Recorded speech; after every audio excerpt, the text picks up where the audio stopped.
1970년대 고 김영진 교수님이란 분이 부동산학이라는 것을 제가 졸업한 건대대학원의 행정대학원의 부동산학과를 만들었습니다. 그때 책도 쓰시고 계셨는데 저는 그분을 직접 만나뵌 게 아니고 그분 제자입니다.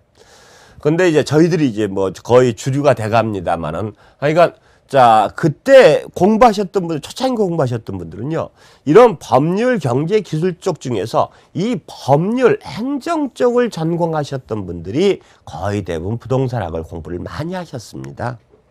제 논문 지도 교수님도 그렇고, 거기 인사님들도 그러셨습니다. 그러다 보니까 그때는 부동산의 어떤 학문적 정의라는데 딱 한마디로 떨어진 게 뭡니까? 이 토지 및 정착물이라는 개념이 한마디로 떨어지다 보니까 아무 말 없이 부동산 하면 협의의 부동산은 뭐 토지 및 그 정착물을 바로 협의의 부동산을 보는 것이 아주 일반적인 겁니다.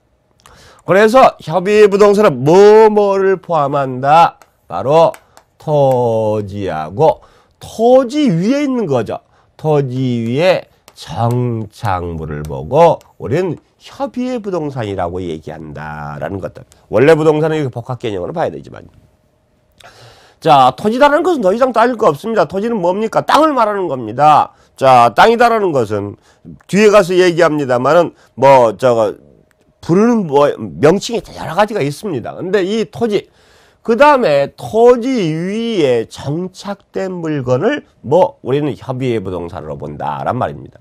근데 정착돼 있다는 것은 뭐예요? 딱 붙어가지고 어떻게 됐다? 바로 떨어지지 않는 게 바로 정착물입니다. 물론 붙어있는 것도 억지로 떼어내려면 떼어내죠. 하지만 보통 토지의 정착물은 이런 토지 위에 있는 건물 같은 거 떼어내기 힘들죠. 건물 같은 거 기타 도로라든가 그 다음에 다리 같은 거 그 다음에 농작물 같은 것도 있고 그 다음에 인목 같은 것도 있습니다. 기타 여러 가지가 있습니다. 자, 근데 제가 이렇게 쭉 쓰는 이유가 뭐냐면요. 우리가 일반적으로 토지는 하나의 독자적인 소유권의 대상이 됩니다. 하나의 물건으로 취급하죠. 토지는 하나의 물건 중에서 바로 부동산을 취급합니다. 자, 그러면 하나의 물건이다라는 것은 별개의 소유권의 객체예요. 소유의 객체가 된다라는 얘기입니다. 근데 문제는 토지 위에 있는 붙은 물건, 이런 것들은 정착물은 원칙적으로 종물이 원칙입니다. 주물과 종물 얘기하면 여러분 언제 배우냐면 민법에서 주물, 종물 개념을 배웁니다.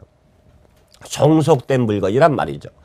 즉 여러분이 땅을 샀어요. 근데 그 위에 보니까 도로가 나 있고 다리가 나 있다. 그러면 그 땅에 있는 도로, 다리도 내가 당연히 내게 된다. 축대가 있다. 내가 땅을 샀는데 그 땅 위에 축대가 있다. 그건 내 거 아니다? 그것도 내 거다라는 걸 누구나 알고 있습니다. 정착물은 어떤 토지에 정착된 물이다. 종물이 원칙입니다. 근데 여기서 조심하셔야 될 게 있죠. 바로 건물입니다.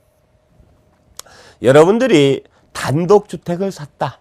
단독주택을 살려고 하는데 그럼 이제 등기부등본 띄워봐야 되죠.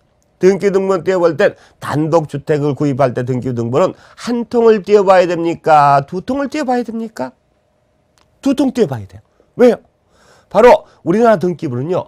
토지하고 건물이 별개의 소유권이 인정된단 말입니다. 이게 우리나라예요. 그래서 자, 건물은 토지하고 독립된 독립물로서 독립된 물건으로서 소유권의 소유 객체로서 우리가 인정됩니다. 자, 이게 일반적으로 협의 부동산을 볼 때 시각이에요. 자, 그래서 협의 부동산 토지하고 그 다음에 건물하고 기타 정착물들을 보통 우리가 부동산으로 봅니다. 요 개념은 여러분이 어디서 본 이런 개념, 민법에서의 토지 및 그 정착물이 아니라 부동산의 토지와 건물과 나머지 정착물들의 개념이 법률에 녹아 들어간 게 뭐냐면 여러분 공인중개사법 공부하시면요. 그쪽인 뭐가 나오면 중개대상물의 개념이 나옵니다. 그래서 토지, 건물 및 토지 정착물이 바로 중개대상물이다라는 이런 얘기가 나오는데 바로 여기서 나오는 겁니다. 그래서 이런 토지와 건물